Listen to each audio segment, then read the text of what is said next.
नवदीप, आपके पिछले पॉडकास्ट को काफ़ी अच्छा रिस्पॉन्स मिला। Thank you. और ये वैसे कई लोग कहते हैं कि भैया आप इंट्रो क्यों नहीं करते।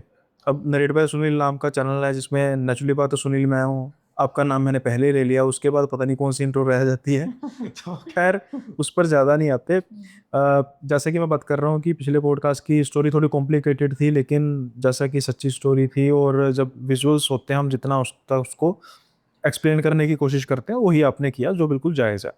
खैर, ये हमारा दूसरा पॉडकास्ट है, और जिसके बारे में, जो स्टोरी के बारे में, जो किस्से के बारे में वह बात करने वाली है, आपने कहा था कि भाई टाइम निकाल के हम बात करेंगे क्योंकि वो थोड़ा सा लंबा किस्सा होने वाला है। तो मैं चाहता हूँ कि पहले जल्दी से हम किस्से को शुरू करें। हाँ जी। तो सुनील जी, ये किस्सा मेरे क्लाइंट ने मुझे शेयर किया था। उनकी मैंने हीलिंग की थी, तो आकाशिक रीडिंग उन्होंने मेरे से करवाई थी अपनी। तो उस बीच ये कहानी पता चली मुझे और उनके साथ क्या क्या हुआ। तो ये बेसिकली मेरे क्लाइंट के साथ ये हुई थी। तो इसमें क्या है कि एक हस्बैंड वाइफ होते हैं, उनकी नई नई शादी होती है, तो वो साथ में रहते होते हैं। तो एक दिन सामान खरीदना था किचन का। तो हस्बैंड अपने फैक्ट्री से आता है, मतलब ज़्यादा एक टाउन होता है छोटा सा, मतलब उतना शहर नहीं होता, उसी में कोई एक फैक्ट्री होती है, उसमें वो उसका हस्बैंड काम करता होता है। तो वाइफ अपने हस्बैंड को बोलती है कि आज किचन का कुछ सामान ख़त्म होना है, हो गया है, हमको लेके आना है। तो उसका हस्बैंड बोलता है कि चलो ठीक है, चाय पी लेता हूँ फिर चलता। तो चाय पी के अपना निकल लेते हैं। अब सर्दियों का टाइम था, सामान खरीद लिया उन्होंने। अब वापस आते आते अंधेरा हो गया। अब टाउन में क्या होता है, लोग जल्दी सो जाते हैं और ज़्यादा भीड़ भाड़ नहीं होती। और जो मार्केट होता है वो भी ज़्यादा बड़ा नहीं होता, वो भी छोटा सा ही होता है। तो करीबन 8 ही बज रहे होंगे उस टाइम। तो 8 बज रहे थे, वो सामान लेकर अपने घर वापस आ रहे थे। तो उनके पास साइकिल थी, बाइक वगैरह नहीं थी, साइकिल थी। तो वापस जब आ रहे थे तो साइकिल का पंचर हो गया। साइकिल में जो टायर होता है उसका पंचर हो गया। तो फिर उसके हस्बैंड बोलता है कि भाई अब तो साइकिल में पंचर हो गया, तुम उतर के चलो, मतलब पैदल पैदल चलो, मैं भी साइकिल को पैदल पैदल लेके जाता हूँ। ठीक है, उन्होंने जो सामान था, वो थैला, वो उस पे हैंडल पे लगा रखा था। तो अब वो चल रहे होते हैं आगे। अब ना उसकी वाइफ को ऐसा लगता है कि किसी ने ना उसके पीछे को ना ऐसे बाल ऐसे उड़ाए हैं पीछे से, और कान में फुसफुसाने की कोई आवाज आई है। अब जैसे सर्दियों का टाइम था तो धुंध भी हो गई थी, उस टाइम धुंध स्टार्ट हो चुकी थी, और आसपास पूरा जंगल था, मतलब, और शॉप्स वगैरह बंद हो चुकी थी। तो उसका हस्बैंड कहता है नहीं, तेरा वहम होगा, ऐसा कुछ भी नहीं है, मैं हूं ना, डरने की क्या बात है। तो कह रही नहीं, मुझे डर लग रहा है और जल्दी चलो। तो हस्बैंड कह रहा है नहीं, चलो चलो, कुछ नहीं होता। तो जैसे ही उसने ये बोला, एक तुरंत एकदम से लाइट चली गई, मतलब जो स्ट्रीट लाइट होती है वो चली गई, जो हल्का फुल्का जो रोशनी थी वो भी खत्म हो गई। तो अब वो चल जा रहे होते हैं, तो उसकी वाइफ ने उसका हाथ बड़ा कस के पकड़ रखा होता है कि कहीं, मतलब वो डर डर रही थी बहुत ज़्यादा। जैसे लाइट भागी तो उसकी एकदम से चीख निकल गई कि उसके हस्बैंड का नाम मनोज होता है और वाइफ का नाम होता है प्रेरणा, कि मनोज तुम कहाँ हो, मुझे बहुत डर लग रहा है। मनोज का कोई रिस्पॉन्स नहीं आता।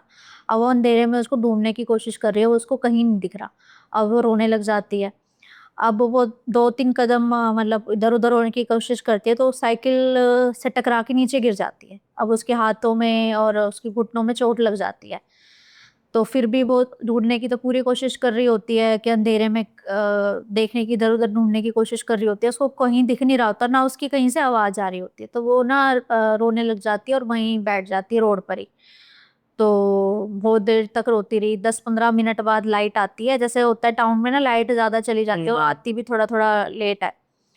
तो उसके हस्बैंड दिख आता है वहां से, मतलब उसके पास ही आके खड़ा होता है वो। तो वो बोलती है कि भाई तुम कहाँ थे इतनी देर से, मैं तुम्हें पुकार रही थी, लाइट चली गई और मैं इतना घबरा रही हूँ। तो उसका हस्बैंड कोई रिस्पॉन्स नहीं देता। तो कहता है वो, उठ जल्दी और चल घर, मतलब उसको जैसे कोई फर्क ही नहीं पड़ा हुआ। तो भी वो उससे कई बार पूछती है क्या हो गया, तुम ऐसे क्यों रिस्पॉन्स कर रहे हो, ऐसा क्या, मतलब इतने गुस्से में क्यों हो। तो कोई रिस्पॉन्स नहीं करता।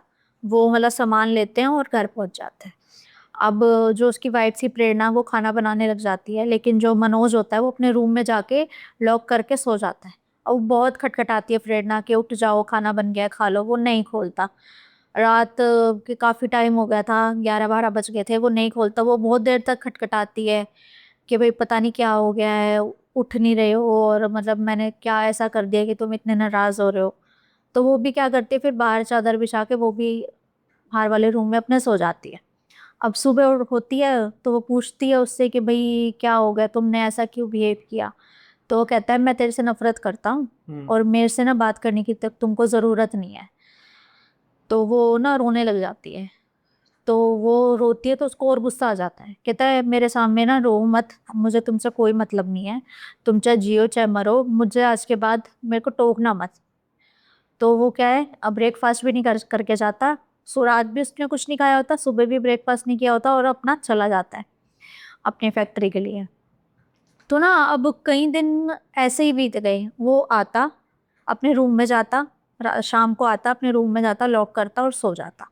अगले दिन सुबह उठता, नहा धोता और अपना फिर से फैक्ट्री के लिए निकल जाता। ना उससे बात करता और ना उसकी किसी बात का अपनी वाइफ का जवाब देता। तो वो ना इस बात से बड़ा परेशान हो गई कि भाई ऐसा क्या हो गया, कम से कम मुझे कुछ तो बताओ कि मेरी गलती क्या हुई, मैंने ऐसा क्या कर दिया। तो वो ना जैसे कि जंगला नहीं होता छोटा सा थोड़ा, जो ऊपर जैसे रोशनदान जिसको कहते हैं, तो उस घर में उस कमरे में वो था। और वो किसी तरीके से वहां तक ऊपर पहुंचती है, देखती है कि मैं देखूं तो सही है कमरे में कर क्या रहे हैं। तो देखती है तो उसका हस्बैंड ना दीवार की तरफ, मतलब दीवार की तरफ मुंह करके ना नाखूनों से खरोच रहा था दीवारों को और हंस हंस के बात कर रहा था। मतलब इतना वो डरावना सीन था ना कि उसके हाथ से ब्लड निकला जा रहा है और वो फिर भी हंस रहा है और किसी से इतनी तेज तेज बात कर रहा है और मतलब बहुत खुश हो रहा है जैसे उसको पता नहीं क्या मिल गया हो। तो उसकी वाइफ को देख के बड़ा मतलब बुरा लगा कि मेरे से तो बिल्कुल नहीं बात कर रहे, पता नहीं किससे बात कर रहे हैं और इतने हंस हंस के। तो दरवाज़ा पीटना स्टार्ट कर देती है। तो कुछ देर बाद वो खोलता है दरवाज़ा, उसका हस्बैंड मनोज। तो पूछता है कि भाई तुम क्यों पीट रहे हो दरवाज़ा, तुमसे बोला ना कि मेरे को परेशान मत करो, मैं तुमसे तुम्हारे साथ रहना नहीं चाहता, मुझे तुमसे नफरत है। तो फिर वो बोलती है गुस्से में थोड़ा सा कि भाई मेरे से ऐसा क्या गलती हो गई कि तुम मुझसे बात नहीं करना चाहते, लेकिन वहाँ कमरे में तुम खड़े होके पता नहीं किससे जोर जोर से हंसकर बात कर रहे हो और अपने हाथों का हाल देखो, ये क्या क्या कर रहे हो तुम ये। तो वो ना उसकी एकदम से आवाज़ बदल जाती है उसके हस्बैंड की। तो वो बोलता है कि तेरे को बोला ना कि मतलब ज़्यादा मत बोल और मेरे से बात करने की ज़रूरत नहीं है। और उसके ना मुंह पे दरवाज़ा बंद कर देता और कहता जा यहाँ से मतलब। तो वो बड़ी परेशान हो जाती है, उसको थोड़ा सा अटपटा भी लगता है, मतलब थोड़ा सा उसको डाउट तो होता है कि चलो ठीक है ये किसी से बात कर रहे होंगे मे बी, पर दीवार को देख के किससे बात कर रहे हैं, दीवार के उधर तो कोई नहीं खड़ा। और नाखून क्यों खरोच रहे दीवार में, पूरे हाथ में मतलब ब्लड ब्लड हो रहा है नाखूनों में। तो वो उनके अगले मतलब एक दिन वो कपड़े धो रही होती है आंगन में बैठ के, तो फैक्ट्री से एक बंदा आता है। वो पूछने आता है कि भाई मनोज कहाँ है, इतने दिन हो गए वो फैक्ट्री नहीं आ रहा, मालिक ने बोला है अगर वो कल तक नहीं आया तो उसको निकाल देंगे। तो उसकी वाइफ बोलती वो तो रोज फैक्ट्री जाते हैं। कह रहे नहीं वो फैक्ट्री नहीं आता। तो कह रहे कि चलो कोई नहीं मैं कल उनको भेजती हूँ फैक्ट्री, ठीक है आप प्लीज उनको निकालना मत। तब उनको डाउट होता है उसकी वाइफ को कि भाई ऐसा क्या, सॉरी, ऐसा चल क्या रहा है कि मतलब ना फैक्ट्री जा रहे हैं ना मेरे से बात कर रहे हैं ना खाना खाते हैं। और वो बंदे के आंखों के नीचे इतने काले घेरे हो गए हैं और मतलब जैसा होता है ना जैसे अजीब सा पिलपिला सा चेहरा हो गया है, जैसे खून ही नहीं है, बड़ा अजीब सा, मतलब उनका ना देखने में भी बड़े अजीब से थे। तो बड़ा फिर ना वो फिर ना वो पड़ोस में उनकी कोई सहेली रहती थी, तो उससे बताया कि भाई ऐसे ऐसे करके हमारे घर में बात चल रही है और मुझे समझ नहीं आ रहा चल क्या रहा है। तो जो उसकी फ्रेंड थी वो बोलती है कि देख मेरे को तो ना बात बड़ी ना नॉर्मल नहीं लग रही, अब नॉर्मल सा कुछ चल रहा है तुम्हारे घर में। एक ना यहीं पे एक साधु रहते हैं हमारे गांव में, मंदिर में बैठते हैं वो, वहां चल के देखते हैं क्या अब तक कुछ हल ही निकल जाए। तो वो वहाँ पहुँचते हैं तो वो साधु बोलता है, हाँ जैसे कि उनका नाम पूछता है और एड्रेस पूछता है और पिता या पति का नाम पूछता है। तो कहता है भाई देखो दिक्कत तो है तुम्हारे घर में और बहुत बड़ी दिक्कत है, लेकिन ये दिक्कत पूरी सच्चाई इसकी मैं तभी बता सकता हूँ जब तुम्हारा पति आएगा यहाँ पे। तो वो कहती है कि वो तो नहीं आएंगे। कहते हैं उसका आना बहुत ज़रूरी है तभी मैं कुछ बता सकता हूँ कि प्रॉब्लम एक्चुअली में है क्या। तो अब ऐसे करते करते काफ़ी दिन बीत जाते हैं। वो आता ऑफिस से अपना अपना अपने रूम में चला जाता, पैक हो जाता, और दिन पे दिन इतना डाउन हो गई उनकी हेल्थ, ना खाना खाते, ना उससे बात करते, मतलब ना ढंग से नहाते धोते, कपड़े भी ढंग से नहीं पहनते, क्योंकि वो बोलती थी, टोकती थी, नहा लो या कपड़े अच्छे से पहन लो, तो वो डांटता था। और एक दो बार तो उन्होंने ना पीटा भी है, कि जब वो ज्यादा कुछ पूछती थी तो पीटता भी था। उन्होंने ड्रिंक करना स्टार्ट कर दिया, ड्रिंक करके आते थे रात को, और घर खाते कुछ नहीं थे, और बीच बीच में कभी फैक्ट्री चले गए, वहां पे चले भी जाते थे तो पता नहीं कौन सी दुनिया में रहते थे, दीवार की तरफ ही देख कर हंसते रहते थे बस, काम काम में बिल्कुल फोकस नहीं उसका। तो फिर एक दिन ना सुबह वो जैसे सो के उठते हैं तो बोलती है उसकी वाइफ कि तुम्हें ना मेरे को किसी से मिलवाना है, चलो। तो वो बोलता है उसका हस्बैंड, मेरे को कहीं नहीं जाना, तेरे को बोला ना तेरे और मेरे रास्ते अलग है, मेरे को मत टोका कर, कितनी बार कैसे समझाऊं तुझे। तब उसको समझ आ गया कि भाई ये नहीं जाएगा। तो वो क्या करती है, मतलब वो साधु ने बोला था अगर वो नहीं आए तो उसका कोई कपड़ा ले आओ, जैसे उसका जो पहना हुआ कपड़ा होता है वो ले आओ। तो वो क्या करती है, उनकी शर्ट ले लेती है अपने हस्बैंड की, और मतलब बाबा के पास चली जाती है लेके। अब वो शर्ट देख के बता देता है कि भाई तुम्हारा हस्बैंड तो बहुत बुरे उसमें फंसा पड़ा है। तो डर जाती है कि भाई ऐसा क्या हो गया, कह रहे कि उसके पीछे पिशाचनी लगी हुई है। तो वो कहती कैसे पिशाचनी, कैसे। कह रहे कि जिस दिन तुम मार्केट से आ रहे थे तो तुम्हारा उसका हस्बैंड देखने में बड़ा हट्टा कट्टा और खूबसूरत ऐसा था।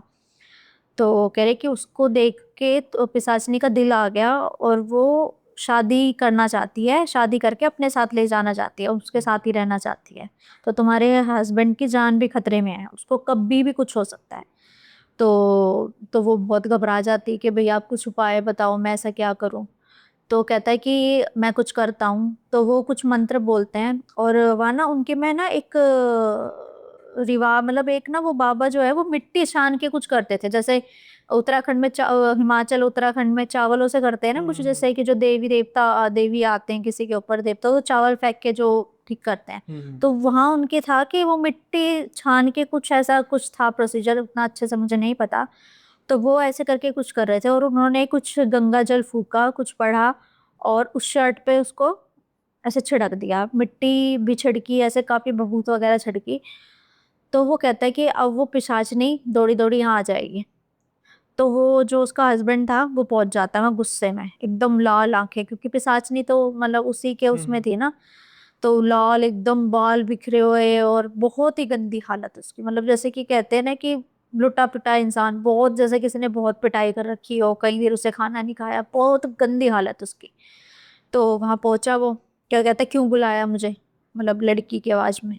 तो वो पूछता है कि भाई तुमने क्यों इसको पकड़ रखा है, तो तुम्हें क्या मिल रहा है इससे। तो वो कहती है कि मतलब वो जो पिशाचनी होती है कि मैं इसको इससे बहुत प्यार करती हूँ, और मैं इसको छोड़ूंगी नहीं, इसको अपने साथ लेके जाऊंगी। तेरे में हिम्मत नहीं है, इतनी तूने तपस्या नहीं करी, उससे करोड़ों साल से मैं इस धरती पे हूँ। तो वो बताती है कि बहुत ही बहुत साल पहले कोई राजा थे, उनकी कोई दासी थी, तो वो बड़ी खूबसूरत थी। तो वो राजा अपनी रानियों को छोड़कर उस दासी से प्रेम करने लग गया था। तो रानियों को पता चल गया, उस टाइम तो रानियां भी बहुत सारी होती थी। तो उन रानियों ने मिलकर उसको मार दिया, तो तब से उसकी आत्मा भटक रही है, और वो पिशाचनी भटकी है। और अब जब भी कोई ऐसे खूबसूरत इंसान मिलता है, पुरुष मिलता है, तो वो उसके साथ होने की कोशिश करती है, और उसको अपने साथ ले जाती है। तो इसका साथ भी वही था कि इसको ले जाना चाहती थी।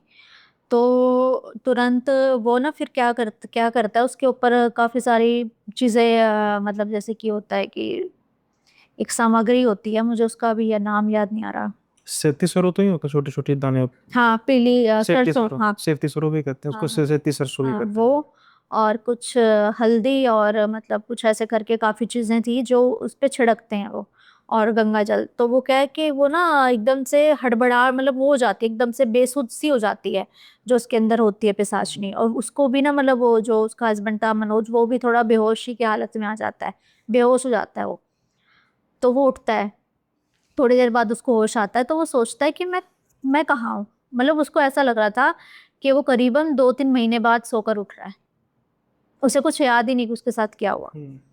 वो बड़ा फ्रेश और ऐसा फील कर रहा था, बहुत ही अच्छा। तो वो पूछता है अपनी वाइफ से कि भाई हम यहाँ क्या कर रहे हैं, तो वो उसको कुछ नहीं बताती, कह रहे नहीं ऐसे ही तुम्हारी थोड़ी तबीयत खराब थी तो मैं ऐसे ही, तुम्हें चक्कर आ गए थे तो मैं ऐसे ही बाबा से झाड़ा लगवाने तुम्हें लाई थी। तो उसको लेके वो घर चले जाते हैं। लेकिन बाबा ने एक बात कही थी कि ये सिर्फ टेम्परेरी इलाज है, ठीक है, और इसको ना कभी भी दोबारा वो आ सकती है ले जाने, और मतलब और जब दोबारा आएगी तो उसको उतारना मेरे लिए बहुत ज़्यादा मुश्किल होगा। मतलब मेरे में उतनी एनर्जी नहीं है, क्योंकि ये बहुत ही सालों, हजारों सालों पुरानी ये एंटिटी है, पक चुकी है बिल्कुल, ठीक है। तो बहुत ज़्यादा मुश्किल हो जाएगा, तो तुम्हें बड़ा सावधान रहना है। और जैसे तुम्हें ना अपने हस्बैंड के अंदर थोड़े से भी बदलाव लगे ना, तो तुम्हें तुरंत आकर मुझे बताना है, मेरे पास इसको लेके आना है। तो 1 साल बीत गया, अच्छे खुशहाल जिंदगी जी रहे थे, प्रेम मोहब्बत से रह रहे थे, सब अच्छा चल रहा था। तो एक दिन फिर वही उसकी वाइफ कपड़े धो रही होती है अपने घर में, तो उसके हस्बैंड की पॉकेट से उसको चिट्ठी मिलती है। उस चिट्ठी में ना बड़े अजीब, वो हैंडराइटिंग बड़ी अजीब सी होती है, और वो जो पेन होता है ना जिससे लिखा होता है, वो आम पेन नहीं लग रहा था, ऐसा लग रहा था जैसे किसी ने ना खून से लिखा हुआ है इसको। उसमें लिख रखा है कि भाई मनोज, मैं तुमसे बहुत प्यार करती हूँ, मेरे पास बहुत सारा पैसा है, तुम्हें आगे जिंदगी में कुछ काम करने की जरूरत ही नहीं पड़ेगी, तुम अपनी बीवी को छोड़ दो और मेरे पास आ जाओ। तो वो पढ़ लेती है वो लेटर। अब वो पढ़ के उसकी आंखों में आंसू आ जाते हैं कि भाई मेरा हस्बैंड मुझे डिच कर रहा है। तो उसको समझ नहीं आता, उसको तो जैसे पैरों तले जमीन ही खिसक गई कि भाई अभी तो 1 साल पहले तो मैंने इतनी मुश्किल से उनको बचाया, अब फिर ये चीजें कर रहे हैं। तो वो ले जाती है, उसका पति आता है शाम को फैक्ट्री से और दिखाती है कि भाई ये देखो ये मिला है तुम्हारे उससे। तो कहता है कि वो उसको समझाने की कोशिश करता है अपने हिसाब से, जो भी उसको एक्सप्लेनेशन देने की कोशिश करता है कि भाई ऐसा कुछ नहीं है, और मुझे कोई बच्चा पकड़ा गया था ये, और मैंने मजाक मजाक में ले लिया इसको, मैं तो जानता ही नहीं कौन है ये। तो वो क्या करती है, उसको चिट्ठी को फाड़ देती है और जला देती है। तो फिर वो पूछती है अपने हस्बैंड से कि भाई अगर तुम्हें नहीं रहना मेरे साथ तो बता दो, मैं चली जाऊंगी, मतलब तुम्हें अगर उसके साथ रहना तो रह लो। मतलब जैसा होता है ना भाई, इतनी बड़ी बात, चिट्ठी मिलना, एक लेटर मिलना किसी लड़की से, तो एकदम से विश्वास कैसे हो जाएगा उसको अपने हस्बैंड पे। उसका हस्बैंड बड़ा उसको मतलब समझाने की कोशिश करता है, बहुत एक्सप्लेनेशंस भी देता है। चलो क्या करे, मतलब ना भी चाहते हुए उसको मानना तो पड़ेगा ही, अगर अपनी गृहस्थी मतलब जैसे कुछ लोग सोचते हैं कि ये ठीक करनी है तो अब रोज की तरह उसका, हाँ मतलब हस्बैंड ऑफिस चला जाता है, अगले दिन फिर शाम को आता है। तो उस दिन शाम को क्या हुआ कि लोग खाना खा के सोने चले गए। तो सोते टाइम उसको ना ऐसा लगा कि जैसे ना खिड़की के ऊपर कोई काला साया है। तो जैसे ही उसने उस काले साए की तरफ देखा, तो वो काला साया एकदम से गायब होके उसके सामने खड़ा हो जाता है। अब वो ये देख के एकदम से डर जाती, क्योंकि उसको तो ना मतलब संभलने का भी मौका नहीं मिला कि भाई है क्या, जैसे एकदम होता ना ये क्या था क्या नहीं था, वो तो एकदम से आके ही सामने खड़ी हो गई। तो फिर बहुत मतलब वो डर गई थी, उसके पसीना पसीना छूट गए, और मतलब वो जगाना चाह रही थी अपने हस्बैंड को, वो जगा भी नहीं पा रही थी। तो और वो एंटिटी जो थी उसने उसका ना गला पकड़ लिया, बहुत गंदे तरीके से गला पकड़ लिया। अब तो छुड़ाने की बहुत कोशिश कर रही है, दोनों हाथों से नहीं छुड़ा पा रही, और पति बगल में सोया है, उसको पता ही नहीं चल रहा कि मेरी बीवी के साथ क्या हो रहा है। तो फिर क्या होता है कि अ, वो भगवान का नाम लेती है, हनुमान जी का नाम लेती है दिल में, तो उसकी थोड़ी जो पकड़ होती है वो थोड़ी सी लूज हो जाती है, और वो मतलब छोड़ देती है उसको। तो एकदम से झटके से उसकी आंख खुल जाती है, तो पता चलता है वो सपना था, सपना देख रही थी। तो फिर वो अपने पति को उठाती है कि भाई वो वापस आ गई है और वो तुम्हें ले जाएगी फिर से। तो कहता कि ऐसे तुम क्यों कह रही हो, कि अब तक कुछ और हो। कह रहे नहीं, मुझे सपने में दिखी है वो, और उसने मुझे एक बात बोली है कि तेरी हिम्मत कैसे हुई वो चिट्ठी फाड़ने की। तो वो मतलब वो चिट्ठी उसने दी थी, मतलब उसने किसी बच्चे के थ्रू उसको दी थी। समझिए। हाँ। तो कह रहे तेरी हिम्मत कैसे हुई वो चिट्ठी फाड़ने की, अब मैं तेरे को ना जिंदा मार दूंगी और तेरे पति को भी अपने साथ लेके जाऊंगी। तू मेरे को उससे कोई मनोज से कोई अलग नहीं कर सकता, और तू करेगी बीच में आएगी बार बार तो मैं तुझे मार दूंगी जान से। तो फिर वो डर के फिर उसी रात हो जाते हैं बाबा के पास कि भाई वो फिर से दिखी थी सपने में, उसने ऐसा ऐसा कहा है। कह रहे कि ये तो पता ही था मुझे कि वो इतने आसानी से मानने वाली नहीं है, फिर भी 1 साल उसने काफी ले लिया। 1 साल बाद आई है, तो काफ़ी मतलब जैसे कि कुछ ग्रह नक्षत्र में भी चेंज हुए होंगे उसके और उसके वाइफ के दोनों के, तो उस टाइम वो शायद हावी हो गई और 1 साल तक शायद अच्छा समय चल रहा था, कुछ भी व्हाटएवर आप मान सकते हो। तो फिर जाते हैं उसके पास, तो बाबा उसको बोलता है कि एक ही इलाज है, मरना पड़ेगा। हम्म। तो उसकी वाइफ तो गुस्सा हो जाती है बाबा पे कि आप ये क्या उपाय दे रहे हो, मरना पड़ेगा। कह रहे मैं मरवाने के लिए लेके आई हूँ आपके पास ये। कह रहे कि मतलब ऐसा नहीं है कि मतलब कि उसको धोखा देना है, धोखे से मरना है। तो कहती मैं समझी नहीं क्या कहना चाह रहे हो आप। तो कह रहे कि उसको जो पिशाचनी है उसको धोखे में रखना है कि तुम मर गई हो, और जब उसको ये लगेगा ना कि तुम मर गई हो, तो फिर उस पे पीछे से वार करना है, तब वो काबू में आ सकती है। तो फिर उसका पति बोला कि नहीं भाई ये तो कुछ और रास्ता बताओ, तो बड़ा मतलब कि बहुत ही ज्यादा वैसा स्टेप है, क्योंकि अगर जरा सी भी चूक हुई तो वो तो मेरी वाइफ को ले जाएगी अपने साथ, मार देगी उसको। बाबा तो भूल भुलैया की स्टोरी बना रहा है पूरी। भूल भुलैया पंजाब। तो फिर घर जाते हैं, वो जैसे उन्होंने समझाया था बाबा ने, सारी प्लानिंग वो कर लेते हैं। अब वो बाबा उसको वहीं भेजता है उसके पति को ना, कि उसी जगह पे जहाँ जहाँ वो तेरे को मिली थी, उसी रास्ते पे जा, रात हो गई, अंधेरा हो गया, और कह रहे उसको पुकार कि भाई मैं तेरे से प्यार करता हूँ और ऐसे ऐसे करके बोल। तो वो वहाँ पहुँचता है। अब वो ना वैसे ही नाटक कर रहा होता है रोने का कि भाई मैं तुझसे बहुत प्यार करता हूँ, मैं जानता हूँ कि तुम भी मेरे से बहुत प्यार करती हो, प्लीज़ मुझे अपने साथ रख लो, मैं तुम्हारे साथ रहना चाहता हूँ। तो वो आ जाती है वहाँ पे, हवा चलने लग जाती है, मतलब आंधी टाइप आ जाती है, और उसको प्रेजेंस फील हो जाती है कि वो पीछे आ चुकी है। अब वो पीछे आ चुकी है, लेकिन उसको इस बात का एहसास होता है कि पीछे बड़ी सुंदर कोई लेडी खड़ी है, बहुत सुंदर। तो वो पीछे मुड़ के देखता है उसको, तो वो देखता ही रह जाता है, मतलब उसके दिल में लालच आ जाता है उसको देख के कि भाई ये तो बहुत सुंदर है, ऐसी सुंदर तो स्त्री मैंने आज तक नहीं देखी। तो ये जानते हुए भी कि वो आत्मा। हाँ, मतलब उसके दिल में खोट समझ लो था, तभी वो उसको काबू कर पाई। हम्म। ठीक है। तो कहता है कि पर मेरी वाइफ मुझे छोड़ेगी नहीं इतने आसानी से। तो कहती कि मैं तेरी बीवी को मार दूंगी। तो कहता है कब मारेगी। कह रहे कि तू देखता जा बस। तो पर है ना, वो वहां से गायब हो जाती है, वो अपने घर आ जाता है, पर वो घर आके भी ना बस उसी के बारे में सोच रहा होता है, कितनी सुंदर है, कितनी अच्छी है, ये वो, मतलब जैसे उसका ख्याल उसके मन से ना जा ही नहीं रहा था। अब उसने कह लो एक तरीके से उस पे उसको काबू कर लिया, या फिर उसके हस्बैंड के सच में ही दिल में कुछ, उसको सुंदरता को देख के उसका दिल वैसा हो गया। तो उसकी वाइफ किचन में खाना बना रही होती है, तो उसका हस्बैंड अपने रूम में लेट के बस यही सोच रहा होता है कि मैंने आज बड़ी सुंदर स्त्री को देखा। क्योंकि पिछली बार जब दिखी होगी तो मे बी उस टाइम वो होश में नहीं था, लेकिन इस टाइम तो होश में था।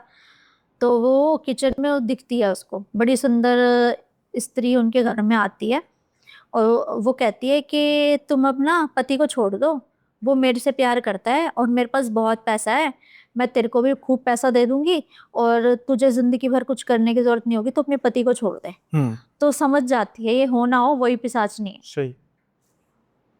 तो वो डर जाती है, और वो भागी भागी अपने पति के पास जाती है, वो कह के चली जाती है पिशाचनी ना कि छोड़ दे, वो मना करती है कि मैं नहीं छोड़ूंगी। तो वो कहती है कि फिर तेरे लिए इंसाफ अच्छा नहीं होगा, फिर मरने के लिए तू तैयार रहे। तो पति के पास जाती है रोते हुए कि भाई ये वो आई थी पिशाचनी और बोल के गई है कि मेरे पास बहुत पैसा है, और वो लेटर भी पिशाचनी नहीं दिया था तुमको, और ये सब मुझे कुछ ठीक नहीं लग रहा, दोबारा बाबा जी के पास जाना पड़ेगा। तो वो जाते हैं रातों रात वहाँ। अब रातों रात वो वहां जाते हैं, तो वो कहते कि मैं अब क्या कर सकता हूँ, तेरा पति तो प्यार में पड़ गया उसके पिशाचनी के। तो कह रहा है वो तो मोहित हो चुका है उसकी सुंदरता पे, अब मैं क्या ही कर सकता हूँ। सही। तो कहता है कि नहीं गुरुजी प्लीज बचा लो मेरे पति को, वो ले जाएगी साथ में, और धमकी भी दे रही है, मार देगी हमको। तो वो कह रहा है कि बस अब एक रास्ता है कि मतलब उसको तुम ना, मतलब मैं तुम्हें एक माला दे रहा हूँ, सिद्ध माला।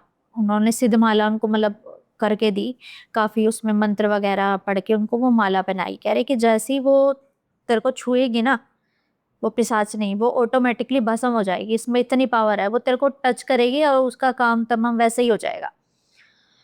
तो वो क्या करती है, घर पहुंचती है उसके पति को लेके, अपने पति को लेके पहुंचती है घर। अब वहां वो ऑलरेडी पिशाचनी वेट कर रही होती है। ठीक है, वो अब वो पूरे फॉर्म में दिख रही है अच्छी तरह, मतलब एक लेडी के रूप में, जिसे कहते हैं बहुत सुंदर, मतलब बहुत ही, मतलब नो डाउट बहुत सुंदर थी वो। तो अब ना वो उसके हाथ में खंजर होता है। अब वो खंजर होता है तो वो ना मारने की कोशिश कर रही होती है उसको। तो उसका जो पति होता है ना, वो इशारे से मना कर देता है पिशाचनी को कि मत मार। और वो क्या करता है, पीछे से ना, मतलब कुछ ऐसा वो करता है कि वो जो उसकी वाइफ होती है, उसके पीछे जाके ना मनोज उसकी वाइफ के पीठ पे कम से कम 7-8 बार चाकुओं के वार करता है। मतलब पति उसके इशारों में काम कर रहा है, पति उसको मतलब वो कर रहा है कि तू मत मार, मैं मारूंगा, तू मारेगी तो तू भस्म हो जाएगी, मैं मारूंगा तो मुझे कुछ नहीं होगा। तो उसको चाकू से गोद गोद के वो मार देते हैं, वो जमीन पे गिर जाती है। अब वो देखती है, जैसे जब वो उसकी आंखें धीरे धीरे बंद होती है, कि दोनों पिशाचनी और उसका हस्बैंड ठाके मार मार के हंस रहे हैं कि काम कर दिया। तो वो मर जाती है। अब इसमें ना मतलब एक ट्विस्ट ये है कि जो उसका पति था ना, वो सिद्धि करता था। मतलब ये मार के जब वो हंस रहे थे, तो वो मतलब फिर आपस में, मतलब जैसे कि वो जब बात कर रहे थे तो उसको मतलब धीरे धीरे सुन रहा था। तो वो आपस में ये बात कर रहे थे कि मतलब कैसे हमने इसको बेवकूफ बना के रखा अभी तक, तुम मुझ पर अट्रैक्ट नहीं हुई, मैंने तुम्हें सिद्ध कर रखा है, तो मैं जो चाहूँ वो कर सकता हूँ। अब उसकी बीवी से उसको प्यार नहीं था, ठीक है, वो उतनी सुंदर नहीं थी, और शादी उसकी खिलाफ मर्जी से हुई थी, उसके पेरेंट्स ने करी थी। अब जैसे उसके साथ तो पिशाचनी उसने सिद्ध कर रखी थी, उसको शादी की ज़रूरत नहीं थी। अब वो ये बात अपनी फैमिली को नहीं बता सकता था, लेकिन ज़बरदस्ती जोर ज़बरदस्ती में घर वालों ने उसकी शादी कर दी और उसको अपनी जान से हाथ देना पड़ा। तो फिर कुछ साल बाद पता चला कि जो वो उसका हस्बैंड था, उससे ना कुछ गलती हो गई साधना में। अब ये चीज़ आप साधना करते हुए चीज़ आप पे उल्टी भी आती है, मतलब आप कुछ गलती कर दोगे तो ये आपको ही विनाश कर देगी आपका ही। तो उससे कुछ गलती हो गई, छोटी सी भूल हो गई, तो वो उसने जो पिशाचनी सिद्ध कर रखी थी, उसने उसको पहले तो मेंटल कर दिया पूरा। लोगों ने मान लिया कि ये तो पागल हो गया बिल्कुल बहुत ज़्यादा, और उसको फिर मार दिया, उसने अपने आप को ख़त्म कर लिया। तो फिर कहा जाता है कि जो उसकी वाइफ एक्सपायर हुई थी, उसका उसने ऐसा ट्विस्ट लाया कि मैं तो था ही नहीं घर पे, उस टाइम सीसीटीवी नहीं थे वहाँ पे, कि मैं तो घर पे था ही नहीं। शायद कुछ उसने लूट पाट का भी एंगल दिखा दिया, सामान इधर उधर बिखेर दिया कि भाई हमारे घर में तो लूट हो गई है और उन लोगों ने मेरी वाइफ को मार दिया है।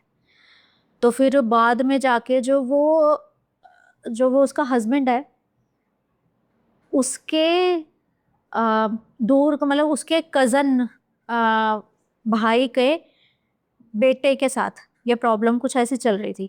अब क्या है कि वो पिशाचनी उसके आगे वाली जनरेशन को भी खराब कर रही है, और जो उसकी वाइफ की आत्मा है वो भी खराब मतलब कर रही है सारा घर उसका।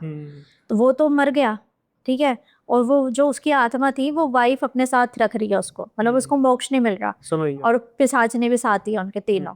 तो अब ये ना उनकी पीढ़ी दर पीढ़ी चलती आ रही है। जिंदगी के साथ भी, जिंदगी के बाद भी। हाँ, तो मतलब अब कहते हैं ना कि आपके पूर्वज कुछ गलती करते हैं तो भुगतना आपकी जनरेशन अगली जनरेशन को भी पड़ता है। तो वो क्या करता था, उसको ना मतलब गंदे सपने आते थे उस बच्चे को, वो कुछ 11th या 12th में पढ़ता था। सॉरी आपको इंटरप्ट कर रहा हूँ, अब जो ये बच्चे की आप बात कर रही हो, बेसिकली ये आपके क्लाइंट। हाँ, ये मेरे हाँ, क्लाइंट है। क्योंकि उन लोगों का सवाल हो सकता है कि भाई जो आप ये सुना रहे हो ये तो फिल्म है पूरी, अब उसने उसको मारा ये कैसे आपको पता लगा? तो थोड़ा सा मैं इस चीज़ को कर दूं कि जैसे नवदीप आकाशिक रिकॉर्ड्स में उनकी प्रैक्टिस ये करती हैं, और उसमें क्या होता है कि जब ध्यान लगाते हैं तो ये सारी चीज़ सीन सामने आता है जिस पर्सन के साथ कनेक्टेड होता है। अब इस केस में जैसे वो लड़का है जिसके आगे किस्सा चलेगा कि उसके साथ क्या क्या हो रहा था और उसके बाद हम क्या उसके कंक्लूजन पर पहुंचे, तो अब उस लड़के की विजन्स के साथ ये सारी चीज़ें चलेंगी। तो जब वो बच्चा पैदा हुआ था, थोड़ी दिक्कत तो उसके साथ तब से ही थी। मतलब वो ना बहुत रोता था, बहुत हद से ज़्यादा रोता था। मतलब जैसे होता है ना कि एक तो छोटा बच्चा है, वो बता भी नहीं सकता कि उसको हो क्या रहा है। तो जब 1-2 महीने का था ना, तब से ही उसको दिक्कतें स्टार्ट हो गई थी, बहुत रोता था, कमज़ोर सा था, मतलब बहुत पतला, खाना नहीं खाता था, और मतलब चिड़चिड़ा रहता था, और अलग ही था दुनिया से ना, थोड़ा मतलब इंट्रोवर्ट टाइप कह लो या क्या जैसे भी कह लो। तो उसके पेरेंट्स को ना हर कोई ये बोलता था कि भाई एक बार इसको दिखा लो, ये नॉर्मल नहीं है बच्चा। उन्होंने डॉक्टर को भी दिखाया, डॉक्टर के हिसाब से तो सब कुछ सही है कि कुछ उसमें मतलब मेंटली कोई दिक्कत नहीं है, बिल्कुल एकदम सही है। अब डॉक्टर तो कह देता है, कई बार बच्चों का नेचर भी ऐसा होता है कि वो ज़्यादा किसी से बात नहीं कर पाता, या फिर मतलब किसी से खुल के कुछ शेयर नहीं कर पाता। तो जैसे कि अब वो बच्चा था, जब 1 महीने का रोता था जब 1-1 महीने का, तो कैसे ना कैसे करके चुप कराते थे उसको, और बड़ी दिक्कतें होती थी। जैसे नज़र उतार दी, कर दिया, जैसे गाँव में कर देते हैं, नज़र उतार दी या कुछ थोड़ी थोड़ी दवाई दे दी, तो बच्चा थोड़ा शांत हो जाता था। पर वो बेमतलब में रोता था, ना उसको भूख लगती थी, ना वो जब रोता था तो दूध पिलाते थे, तो वो पीता नहीं था। और उसको जैसे कि चेक करते हैं कि पेट में तो दर्द नहीं है, कोई खाँसी-जुकाम तो नहीं है, जैसे 1 महीने के बच्चे को जैसे होता है, वो कुछ नहीं दिक्कत होती थी। डॉक्टर को दिखाते, डॉक्टर भी कहता कुछ नहीं है, तो वही नुस्खे अपनाते थे दादी-नानी वाले कि नज़र उतार दी और ये सब कर दिया, तो वो थोड़ा-सा टाइम उसका पास हो गया। अब वो जैसे-जैसे 4, 5, 6 साल का हुआ तो डॉक्टर को दिखाया कि भई ये तो ब बोलता ही नहीं है। जब इस मतलब अकेला ही बड़बड़ाता रहता है, हमसे तो मतलब लोगों से ज़्यादा सोशलाइज़ नहीं है, क्या करें? तो डॉक्टर कहता है नहीं, ये तो बिल्कुल सही है। उसको सब मतलब पढ़ाई-लिखाई में सही था, जैसे एबीसी जो उस टाइम उसके जो 5th 6th सॉरी 5-6 साल का जो बच्चा जो उसका सिलेबस में होता है, वो उसको सब आता है। ठीक है? तो कह रहे कोई दिक्कत नहीं है, जब इसको ये सब पढ़ाई में सब सही है, तो क्या ही दिक्कत है? तो कह रहा है कि फिर भी माँ-बाप होते हैं ना, कि उनको तो पता होता है कि उनको बच्चा है, कि कुछ तो दिक्कत है। तो अब वो दिक्कत बढ़ती चली गई, बढ़ते चली गई, तो 10 साल का वो हुआ। तब एक दिन क्या हुआ कि ना, सो रहा था वो, रात का टाइम था। अब रात का टाइम था, अमावस्या का टाइम था। अमावस जो होती है, जैसे अमावस्या होती है, तो उस दिन क्या है कि ये नेगेटिव चीज़ें ज़्यादा थोड़ी इम्पैक्ट ज़्यादा करती है, और उस बच्चे के गण भी कमज़ोर थे। तो अब वो सोते-सोते एकदम से उठ गया चिल्ला के तेज, बहुत तेज़ चिल्लाया और रोया कि मम्मी मेरे साथ ना सपने में कोई लेडी कुछ गलत कर रही है, मतलब कुछ गलत हरकत हुई है मेरे साथ। तो उसके पेरेंट्स को थोड़ा तो लगता ही था कि भई ये इसके अंदर कुछ तो है नेगेटिव, जो हमें सब पकड़ में नहीं आ रही। तो उस दिन उन्होंने सोचा कि इसको क्यों ना हम बाबा को दिखाएँ, सितांत्रिक को दिखाएँ। डॉक्टरों का तो बहुत इलाज करा लिया, कुछ भी नहीं हो रहा। तो लेके जाते हैं, तो तांत्रिक ने बता दिया था कि भई आपका कुछ ना मतलब इस बच्चे के ऊपर किसी फीमेल की एंटिटी है, और ये बच्चे को अपने साथ लेके जाना चाहती है। तो बोलते हैं तो बहुत छोटा बच्चा है, और वो तो क्या वो एंटिटी बच्चे के साथ क्यों रहना चाहती है? तो कहते हैं एंटिटी की थोड़ी ना कोई एज उम्र देखती है, उसको तो जो पसंद आ जाता है उसके साथ वो रहने लग जाती है। तो मतलब ऐसा उनको इतना अच्छा फ़ायदा उससे नहीं मिला। फिर उन्होंने किसी से पूछा होगा, हमारी टीम को, मतलब जो हमारी टीम है उनके थ्रू ना वो मेरे तक आए होंगे।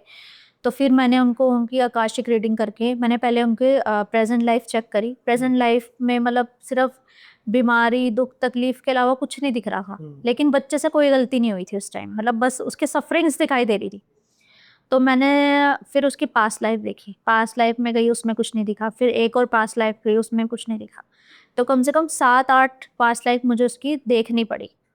तब जाके वहाँ से मुझे पता चला कि इसके पूर्वजों की वजह से मतलब वो कर्स चलता आ रहा है, जो उसकी वाइफ़ जो एक्सपायर हुई थी, जो अ, मनोज की जो वाइफ़ एक्सपायर हुई थी, उसका कर्स था कि भई मैं तेरे परिवार को कभी ज़िंदा नहीं रहने दूँगी, सबको परेशान करूँगी, जैसे तूने मेरे को धोखा दिया है।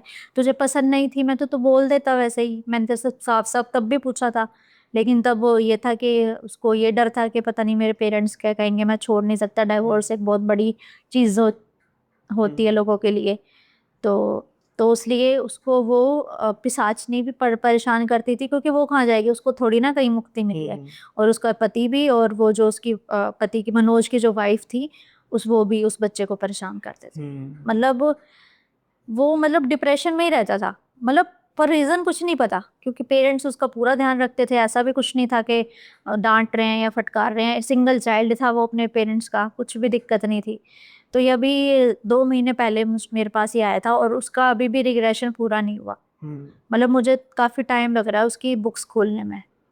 मतलब 8 जो मैंने अभी खोली हैं उसकी बुक्स, जो पास्ट लाइफ बुक्स हैं, उनमें मेरे को बड़ा टाइम लग गया। क्योंकि ऐसा लगा, कई बार बीच में मुझे ऐसा लगता था कि रुकावटें आ रही हैं। मेरे साथ खुद के साथ प्रॉब्लम स्टार्ट हो गई थी। जैसे मैंने आपको बताया था ना कि मेरे जैसे कि मैंने किचन वाला आपको बताया था किस्सा मेरे साथ घर पे हुआ था, तो वैसी हरकतें मेरे साथ स्टार्ट हो गई थी। और मेरे मतलब फैमिली मेम्बर्स की भी तबीयत खराब होना बेवजह, मतलब अभी ठीक ठाक बैठे हैं, 2-1 घंटे बाद तबीयत खराब बहुत ज़्यादा, मतलब फैमिली के ऊपर भी बात आने लग गई थी। तो मतलब ऐसा लग रहा था कि वो कोई भी जो एनर्जी है, कोई भी जो चीज़ है, वो मुझे रोक रही है कि मुझे पता ना चले कि पीछे हुआ क्या था। तो अब फिर मैंने उनको बताया कि भाई आप थोड़ी थोड़ी मेडिटेशन स्टार्ट करो, बच्चा है, क्योंकि इसके ये मेंटली इसका तभी ठीक होगा जब ये थोड़ा थोड़ा ध्यान लगाना स्टार्ट करेगा। 5 मिनट 10 मिनट जितना हो सके उतना ध्यान लगाओ, पूजा पाठ करो। और एक कुछ हम एडवाइस करते हैं, वो थोड़ा सीक्रेट होता है, तो वो करो, आपको आराम मिलेगा। तो अभी मतलब चली रही है उसकी थेरेपी, अभी चली ही रही है, अभी पूरा तरीके से उसको आराम नहीं मिला है। तो ये उसकी कहानी थी। लेकिन इसमें ना एक बात, जैसे आप उस बच्चे के आकाशिक रिकॉर्ड्स को चेक कर रही हो। हाँ। लास्ट पॉडकास्ट में हमने ये डिस्कस किया था कि किसी पर्सन का खुद का जो आकाशिक रिकॉर्ड है उसको चेक किया जा सकता है और किसी का नहीं किया जा सकता, एसोसिएट का। तो उसमें जैसे अब बच्चे का लिंक इस आत्मा से कैसे निकला है, क्योंकि उस बच्चे की जिंदगी लेट से इस उम्र में तो वो भोग रहा है जो उसने कुछ नहीं किया, इसके पिछले जन्म में तो उसका इस परिवार से कोई नाता नहीं था ना। अब जैसे कि मैंने उसका रिग्रेशन किया, पास्ट लाइफ रिग्रेशन किया, तो वो जो जब जब ये हादसा हुआ था तब भी वो वहाँ मौजूद था। लेकिन जैसे होता है ना कि अंधे बहरे होके बस किसी ने कुछ बोल दिया तो उसी चीज पे विश्वास कर लिया, किसी ने साथ नहीं दिया, किसी ने मतलब क्या हुआ कि लोग सोचते हैं कि हम क्यों पुलिस के झंझटों में पड़े। सबको डाउट था, जैसे कहते हैं पीठ पीछे सब बात करते हैं कि इसी ने मारा होगा अपनी वाइफ को, इसी ने सब कुछ किया होगा, लेकिन सामने से कोई जाके ना कुछ बोलता है ना पुलिस को कोई बताता है।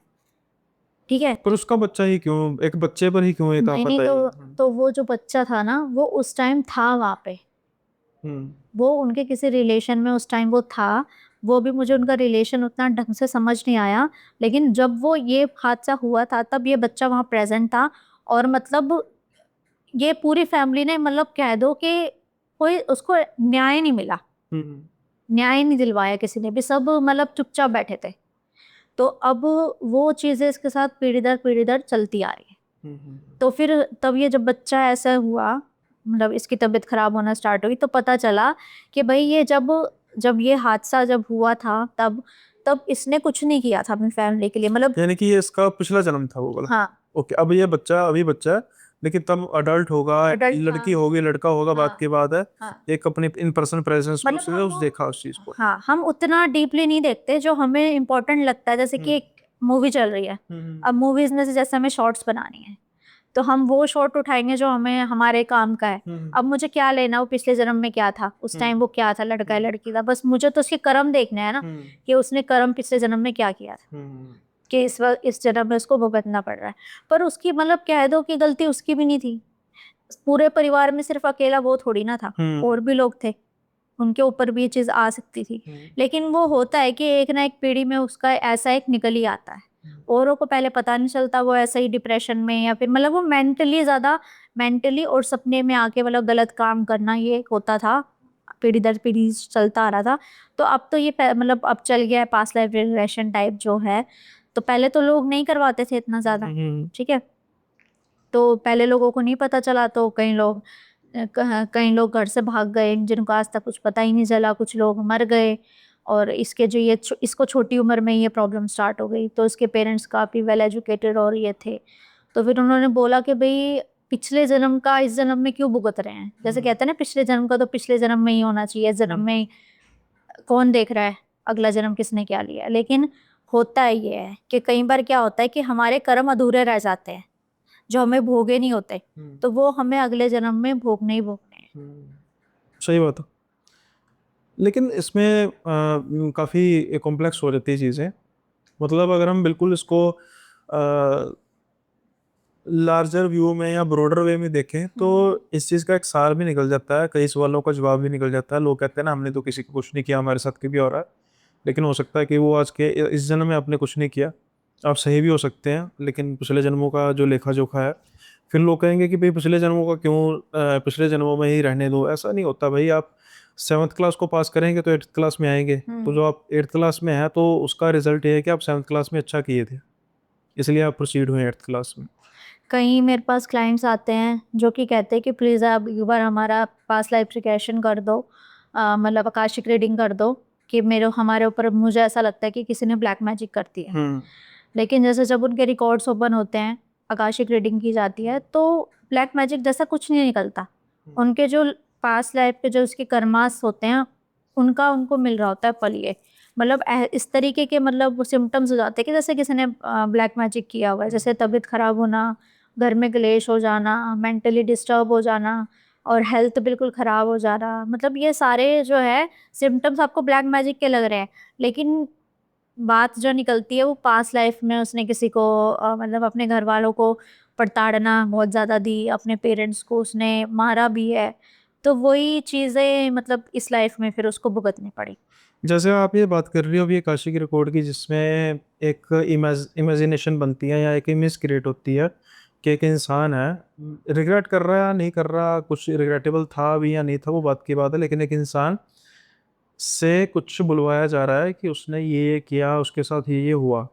वही मुझे ना एक या इसमें याद आया, आपने राजीव खंडेलवाल का नाम सुना है? हाँ। एक उनका शो आता था जिसमें वो सपनों को लेकर होता था, जिसमें तो क्या ये काशी ग्रुप से रिलेटेड था कुछ ऐसा वो शो, कि उसमें इंसान लेट जाता था, फिर उसके उससे वो निकलवाते थे कि मैं पिछले जन्म वो में ये था। हिप्नोटाइज होता है, किया तो हिप्नोटाइज था, लेकिन कुछ ऐसा था काशी ग्रुप से रिलेटेड। नहीं नहीं हिप्नोटाइज में पुराने जन्मों की तो नहीं आएगी ना चीज? नहीं नहीं नहीं, हिप्नोटाइज में आ जाती है, अच्छा, हिप्नोटाइज आ में जाती है, हिप्नोटाइज में भी आ तो जाती फिर आप हिप्नोटाइज में भी डील करती हैं या ओनली? है। नहीं, अभी मैंने सिर्फ ये आकाशिक रीडिंग की, ओके। हिप्नोटाइजेशन तो नहीं। बेसिकली डिफरेंस क्या फिर रह गया काशी को और हिप्नोटाइज में? दोनों समान ही लग रहे हैं?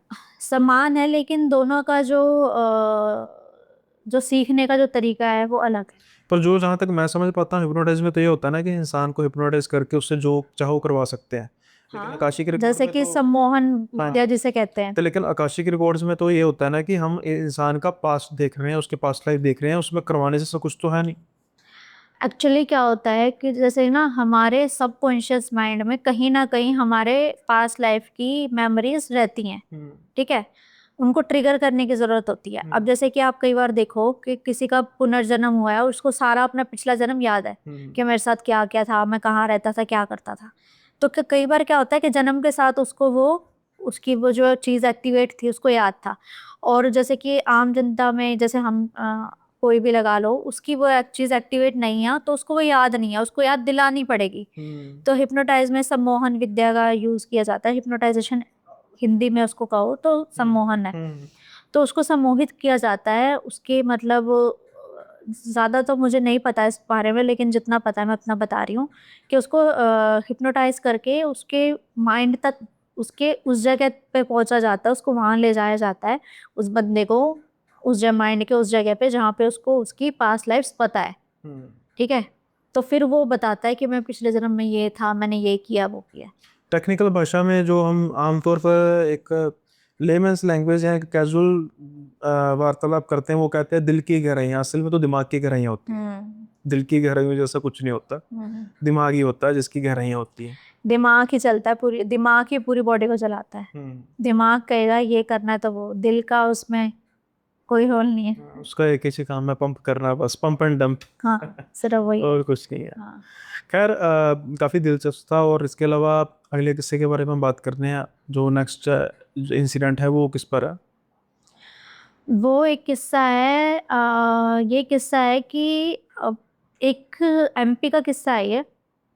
इसमें एक हस्बैंड वाइफ और एक बच्चा होता है, वो यूएसए में रहते होते हैं। तो जो एमपी होता है, एमपी के गांव हैं, उसमें उनकी पुरानी पुश्तैनी हवेली और ज़मीन वगैरह बहुत सारी थी।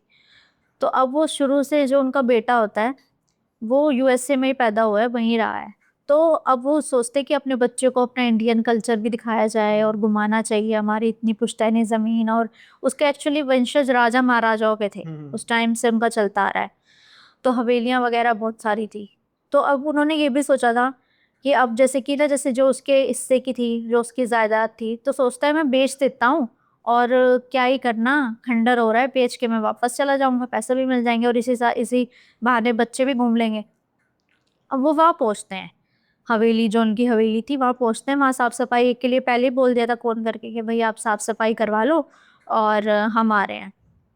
तो वो पहुँचते हैं, गाँव वाले बड़े खुश हो जाते हैं कि भाई यूएसए से आया है अपनी धरती पे और इसको अपनी संस्कृति से कितना प्यार है, अपने बच्चे को अच्छी चीज़ें सिखा रहा है।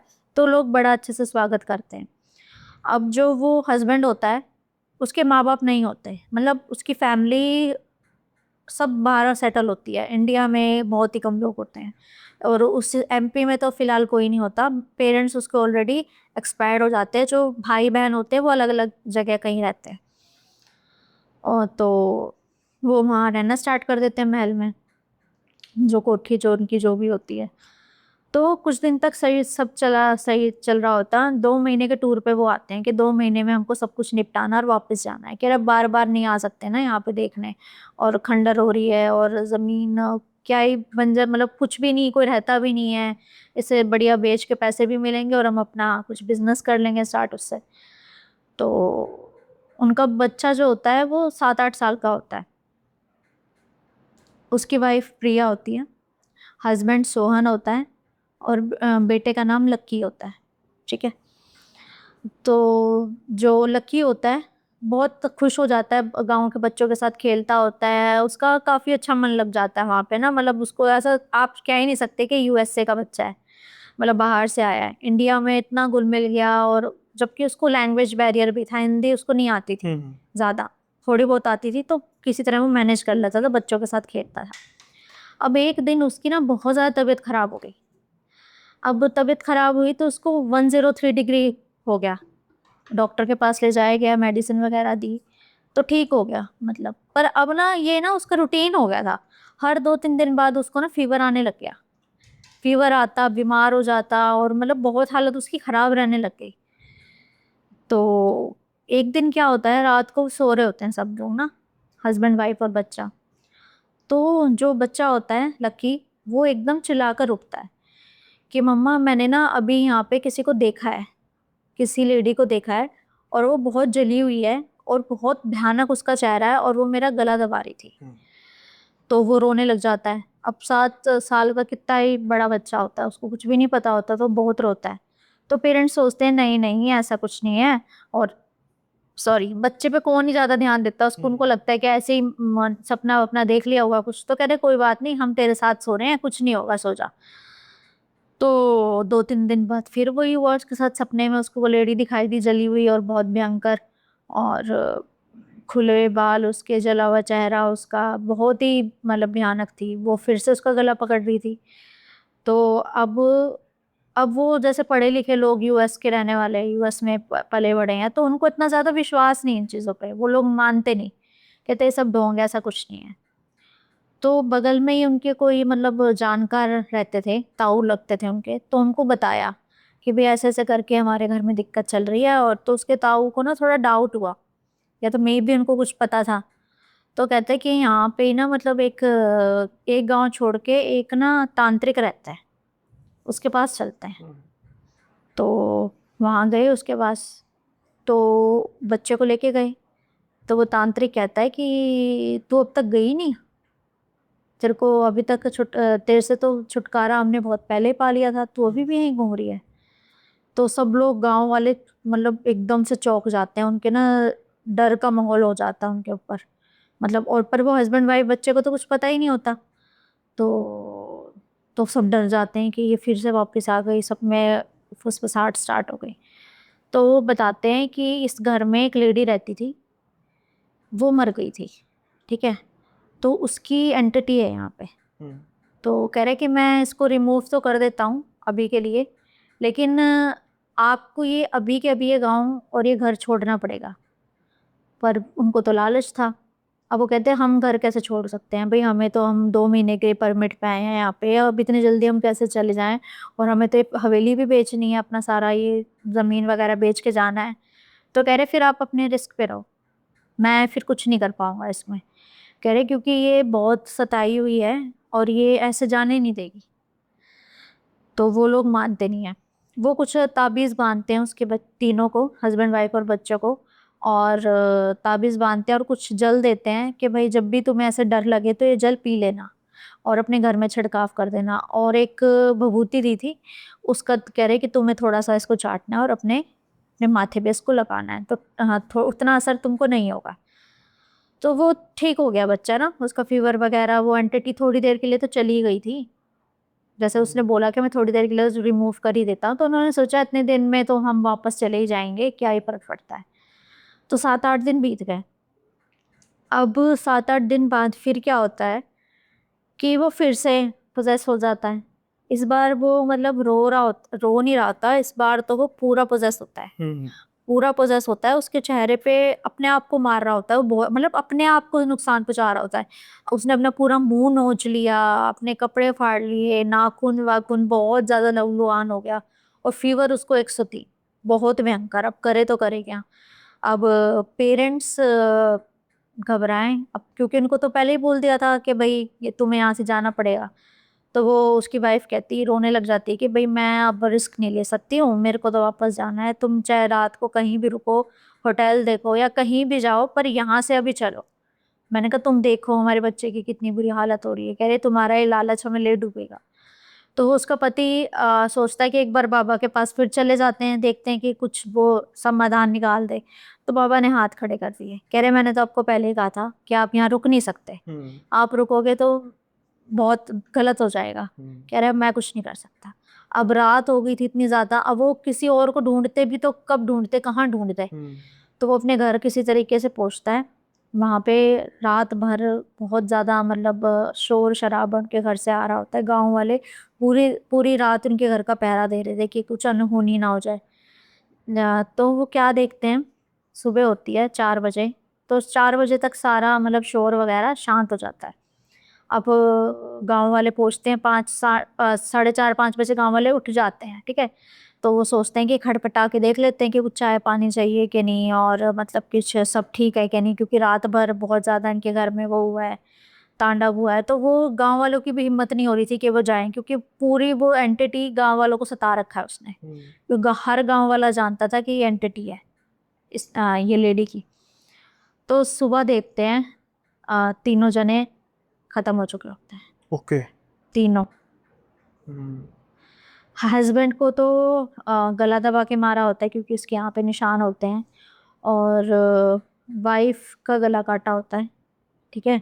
और बच्चे के मतलब शायद वो अटैक से मर गया था, आई थिंक। मतलब जैसे कि डर गया हो एकदम से, उसको अटैक आ गया हो, तो वो ऐसे एक्सपायर हो गया। अब गांव में हड़कंप मच गया कि भाई ये कैसे हो गया, तीनों जने एक साथ सॉरी, तीनों जने एक साथ खत्म हो गए, अब क्या होगा। तो फिर उनमें से जो नई पीढ़ी थी, एक्चुअली उनको इस जो ये गांव की जो इतिहास था वो उनको अच्छे से पता नहीं था। जैसे होता है ना, बड़े बूढ़े ज़्यादा एक्सप्लेन नहीं करते, भूत प्रेतों की बातें ज़्यादा बताना पसंद नहीं करते कि बच्चों को ऊपर ज़्यादा प्रभाव ना पड़े। तो उनमें से अब जो नए यूथ थी, उन्होंने पूछना स्टार्ट किया, भाई ऐसा क्या है यहाँ पे जो रातों रात 3 जनों की मौत हो गई है, और आप सब भी बहुत ज़्यादा डरते हो उसके नाम से, क्या हो गया ऐसा। तो वो बताते हैं, तांत्रिक बताता है, इस हवेली में एक मतलब वही राजा महाराजा रहते थे। जैसे उनकी पीढ़ी दर पीढ़ी चलती आ रही है, तो उनको किसी से, गांव की किसी लेडी से प्यार हो गया था, ठीक है। तो और राजा ने क्या करा, शादी का नाम लेके धोखा दे रहा था कि भाई मैं तुमसे शादी करूंगा, तुमसे शादी करूंगा। वो ऐसे ही मतलब प्यार का नाटक कर रहा था हमसे। तो वो प्रेग्नेंट हो जाती है, ठीक है। प्रेग्नेंट हो जाती है, तो अब प्रेग्नेंट हो गई है तो अब शादी का दबाव ज़्यादा होगा। तो वो बोलती है कि भाई मैं प्रेग्नेंट हूँ, शादी कब करेंगे। वो दबाव डालने लग गई शादी का। मतलब मान लो बेसिकली वो प्रिंस था, मतलब राजकुमार था वहाँ का, राजा नहीं था, राजकुमार था।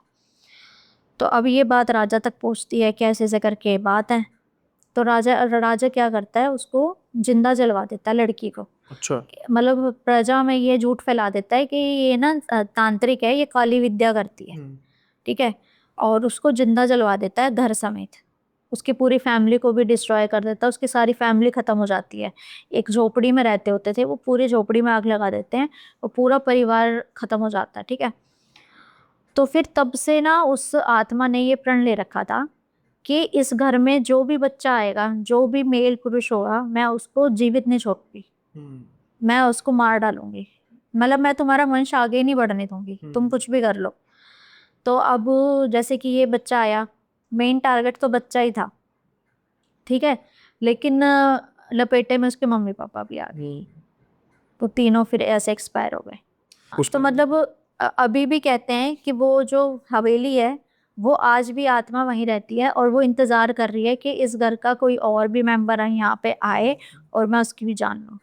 एक्चुअली वो उसी हवेली की दीवारों में ही कैद है, वो बाहर नहीं जा सकती, कि वो बाहर जाके ढूंढ नहीं सकती कि ये इस घर का वारिस है या फिर ये पीढ़ी को आगे बढ़ाएगा, ऐसा नहीं है। मतलब वो ऐसा कुछ हो जाता है। अब क्या कहते हैं ना कि जो वक्त ने लिखा है वही होगा। अब जैसे कि किसी को मरना होता है या ऐसी मौत जिसको मिलनी होती है, वो वहाँ पे आ जाता है और फिर उसकी मृत्यु हो जाती है। जिंदा बिल्कुल भी नहीं छोड़ती किसी को भी। कई सालों से बीच में सिलसिला रुक गया था क्योंकि लोग जागरूक हो गए थे, उसकी फैमिली वाले, कि भाई नहीं यहाँ पे कुछ ठीक नहीं है, हम नहीं आ सकते, जान पे बात जा सकती है, क्योंकि पीढ़ी दर मर रहे थे लोग। ठीक है, तो फिर बीच में कुछ साल बंद हो गए, तो गांव वालों को भी लगा कि शायद अब सब ठीक हो गया, इतने साल से कुछ नहीं हुआ, तो अभी भी नहीं होगा। अब वो इतने साल बाद आ जाते हैं विदेश से यहाँ पे रहने, उसको बेचने, तो उनकी मृत्यु हो जाती है। और ये जो तांत्रिक था वो भी नहीं भांप पाया इस चीज़ को कि खैर क्या होता है कि जैसे अफवाह जो होती है वो कई बार सच्चाई से ज़्यादा खतरनाक होती है, लेकिन यहाँ पर सच्चाई भी थी। और उसके साथ अगर लोगों ने थोड़ा बहुत वार्न भी किया होगा तो मतलब बेवकूफ़ी नहीं थी कि आपका बच्चा बीमार एकदम से पड़ रहा है, उसके बावजूद आप चीज़ों को इग्नोर कर रहे हो और उसका जो अंजाम हुआ वो लोग मानते नहीं थे ना, पहली बार में तो उन्होंने विश्वास ही नहीं किया। फिर वो बताया ना कि बगल में एक उनके ताऊ रहते थे, उन्होंने सजेस्ट किया कि भाई कुछ ज्यादा ही बच्चा बीमार पड़ रहा है यहाँ के, या चलो थोड़ा बहुत समझ आता है कि चलो 1 महीना मान लिया बच्चा बीमार था वेदर के हिसाब से, या फिर कुछ भी एडजस्ट नहीं कर पाया, पानी बदल गया, लेकिन बच्चा कॉन्टिन्यूसली बीमार पड़ रहा है बहुत ज्यादा और वीक होता जा रहा है, तो दिखा लो। वो तांत्रिक ने उनको आगाह भी किया था कि तुम ये छोड़ के चले जाओ रातों रात। उन्होंने नहीं मानी लालच के कारण, उनको था कि घर बेच के जाएंगे अब तो। और तांत्रिक को पता थी ये बात, तांत्रिक नहीं तो जो नई यूथ थी उनको बताया, क्योंकि जो जो उनके ऑलरेडी पेरेंट्स जो जानते थे वो बताते नहीं थे अपने बच्चों को। और जैसे होता है ना कि जैसे हम मेरे को बड़ा शौक है, मतलब भूत की कहानियां सुनने का, तो मैं हमेशा अपनी दादी नानी से सुनती हूँ कि भाई मुझे बताओ कैसे क्या था, आपने कभी देखा हो या कुछ हो, तो उनके पास कुछ ना कुछ होता है, क्योंकि उन्होंने कभी ना कभी तो ये चीजें फेस की थी। ठीक है, गांव में उस टाइम बहुत होता भी था ये चीजें।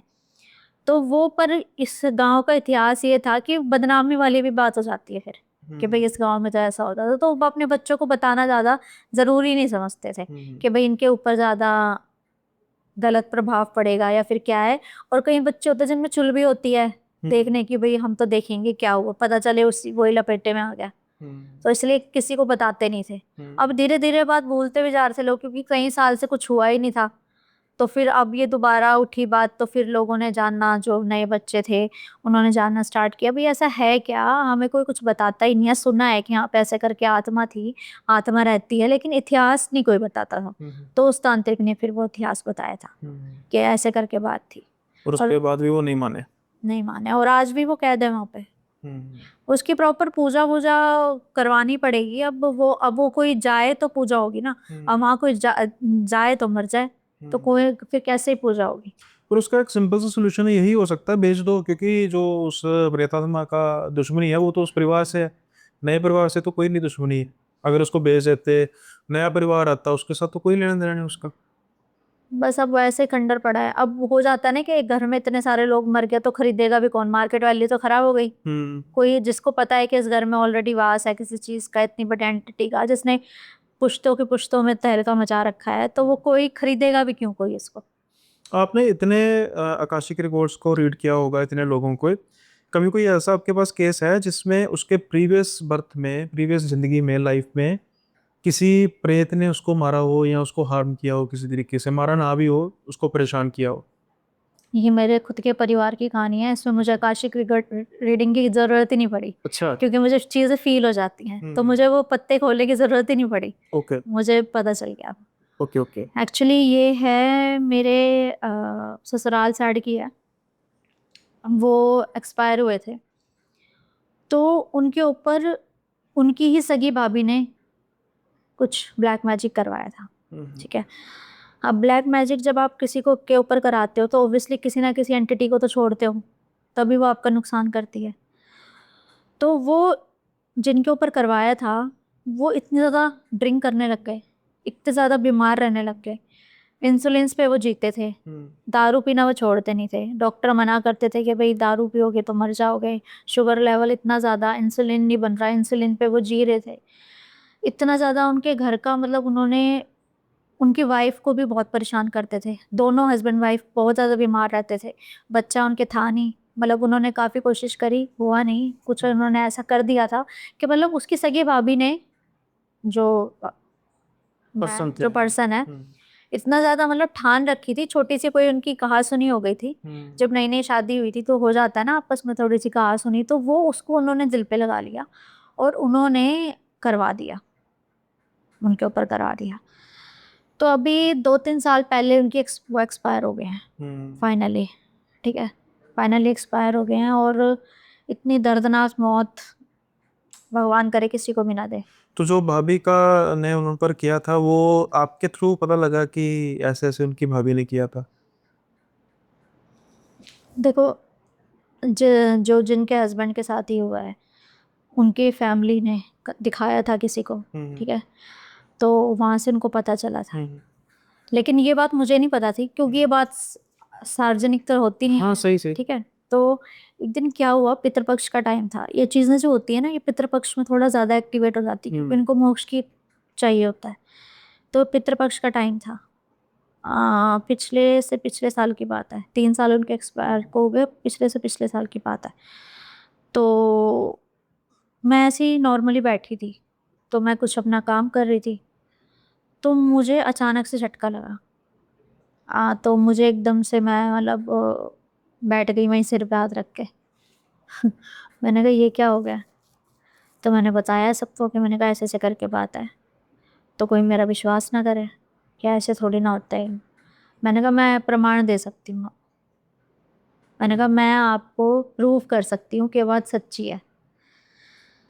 तो फिर मैं बैठी अपने उसमें, मुझे पता चल गया था कि उन्होंने इनके ऊपर किया है और अब उन जो मरे हैं उनकी सोल उस एंटिटी के पास है, उनको मोक्ष नहीं मिला अभी तक। क्योंकि कहते हैं ना कि जब किसी के ऊपर तंत्र में मौत होती है ना, तो उसको ना मोक्ष जल्दी से मिलता नहीं है, क्योंकि वो जो आत्मा जिसने मारा है वो अपने साथ ही रख लेती है उसको, ठीक है। तो मैं ना हनुमान जी के मंदिर भी जाती हूँ, पूजा करती हूँ। तो हमारे यहीं पे ही एक बड़ा ही सिद्ध मंदिर है हनुमान जी का। तो जब मैं वहाँ पे ऐसे ही पितृपक्ष का टाइम था, उस दिन बड़ी अमावस्या थी, तो उस दिन हम वहाँ मतलब प्रसाद वगैरह अर्पण करने गए हुए थे।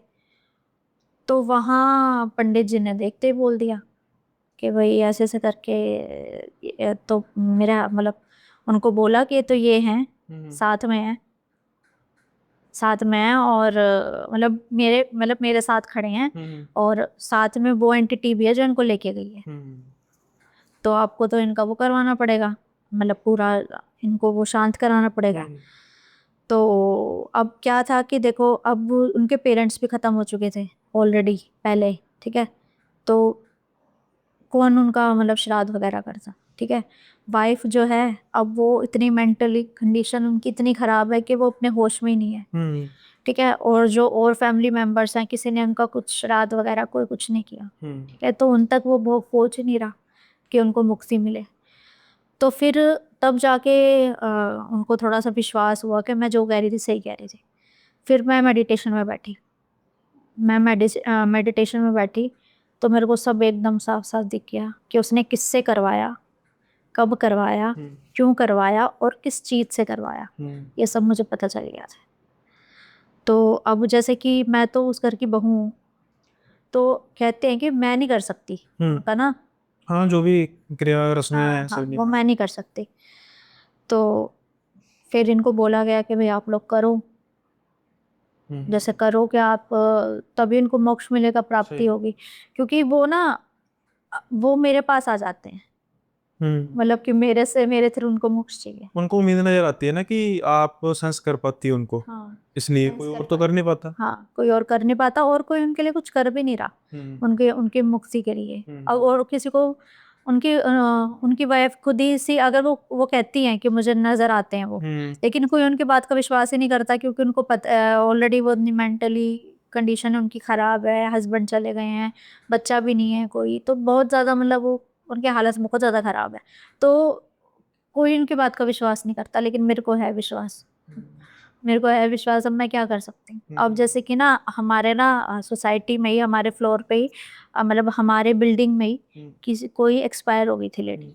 अब उनका हमारे साथ काफ़ी अच्छा कनेक्शन था, मतलब मेरे इन लॉज भी साथ ही रहते हैं ना, तो उनकी काफ़ी अच्छी बॉन्डिंग थी, दोस्त वगैरह अच्छे थे।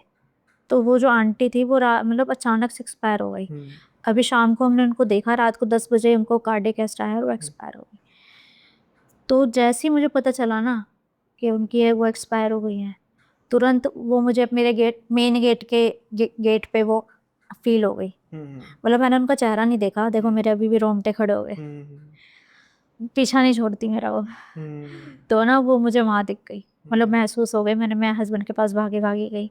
तो वो एक्चुअली वो कुछ कर नहीं पाते, लेकिन वो मेरे को थोड़ा सा ना दिलासा देते वही बड़ा कि जैसे कि वही सब कुछ नहीं होता, कुछ नहीं होता, कुछ नहीं होता, जैसे कि।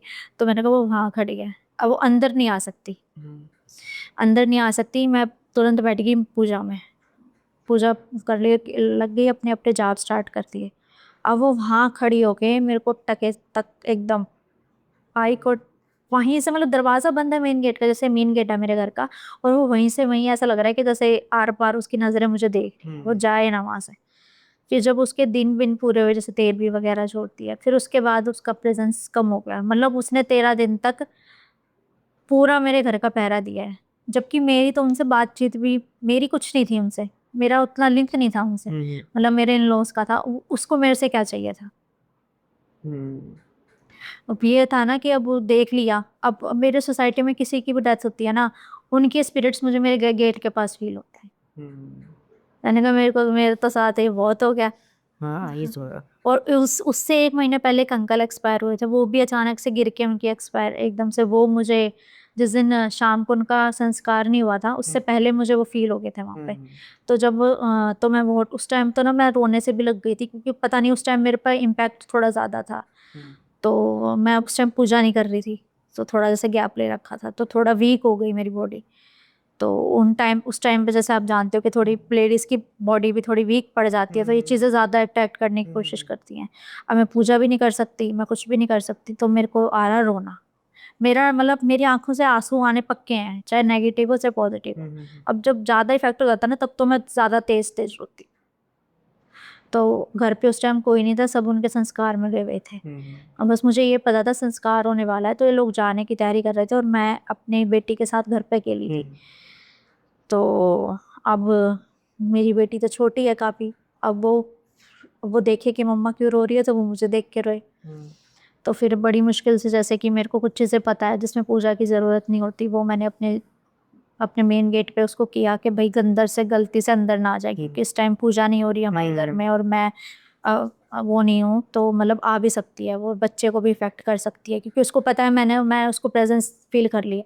ये तब तक कुछ नहीं करते जब तक आप उनकी प्रेजेंस फील नहीं करोगे ना। ये आप खड़ी है, चाहे यहाँ कोई खड़ी होगी, तो आपने उनको देखा ही नहीं तो वो कुछ नहीं करेंगी। अगर जब आपको पता चल गया यहाँ कोई खड़ा है, तब वो देखेंगे कि अच्छा देख लिया मुझे, तब वो होती हो। अब जैसे आप बात करें ना कि एंटिटी लेने आई, मेरे एक रिलेटिव हैं, उनके भी ऐसे ही है, किसी ने जैसे ब्लैक मैजिक किया है, ऐसा है। होता क्या है कि जो उनके हस्बैंड है वो एक्सपायर काफ़ी देर पहले हो चुके हैं। जैसे हम ये सोच रहे हैं कि कोई एंटिटी लेकर गई, हमारे दिमाग में ना एक चीज़ चलती है कि वो मतलब मारेगी पीटेगी ज़बरदस्ती लेके जाएगी, लेकिन उनको क्या विजन्स आते हैं, उनको ये विजन्स आते हैं कि जब उनकी डेथ हुई थी ना हस्बैंड की, तो मतलब उनका ड्यूरिंग ऑपरेशन डेथ हुई थी, तो बाद में जब उनकी बॉडी लेकर आई गई थी, जैसे बनियान डली हुई थी, पैंट बनियान डली हुई थी, तो उसी रूप में वो नज़र आते हैं और वो बड़े प्यार से कहते हैं कि चल मेरे साथ। अब ये ये वाक्य जो है कम से कम 5-6 बार उनके साथ हो चुके हैं during the span of around 25-26 years. तो जो रिलेटिव वो कहते हैं कि मुझे नहीं पता कि वो, मतलब मुझे इतना पता है कि वो नहीं है, आते उसी रूप में उनके हस्बैंड के रूप में, लेकिन वो नहीं है। और वो बड़े मतलब प्यार से अब एग्जांपल के तौर पर स्कूल में बच्चा है तो उसका बाहर का कोई ये लेने आएगा, चलो बच्चा है तो ये लेने आया हूँ, वो कभी नहीं जाएगा। लेकिन उसका अगर पेरेंट्स हो वो उसमें देख के लेगा, पर अंदर से कोई और हो, ये चीज़ हो जाती है कन्विंस करने के लिए। तो ऐसा भी कुछ होता है, ये एंटिटीज हैं जो प्यार से मतलब किसी को बहला फुसला कर। हाँ, होती है। मैंने एक लास्ट पॉडकास्ट में आपके साथ एक शेयर भी किया था, शायद आपके साथ, हाँ, आपके साथ एक शेयर भी किया था इंसिडेंट के। उसमें क्या होता है कि पूरी फैमिली ख़त्म, मतलब पहले ना हस्बैंड ख़त्म होते हैं, हस्बैंड आते हैं सपने में कि अपना हाथ काट ले, तो बेटी अपना हाथ काट लेती है, तो वो बेटी हस्बैंड के साथ चली जाती है।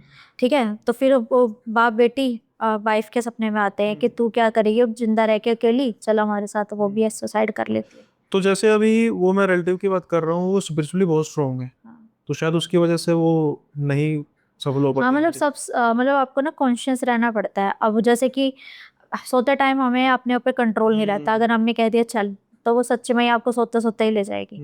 ठीक है, लेकिन जैसे कि अगर आपका माइंड एक्टिव है, आप स्ट्रांग हो मेंटली, तो अगर जैसे कि आपको पता है कि भाई मुझे ऐसी चीज़ नहीं करनी, ठीक है, मुझे नहीं, अगर कोई बुला रहा है तो मुझे नहीं जाना। कई बार होता है कि एंटिटी सच में लेने आती है कि भाई जैसे अपना है, प्यार किसी रिलेटिव का रूम में था, हार के। प्यार था, अच्छी बाउंडेशन थी, तो वो लेने आ गया।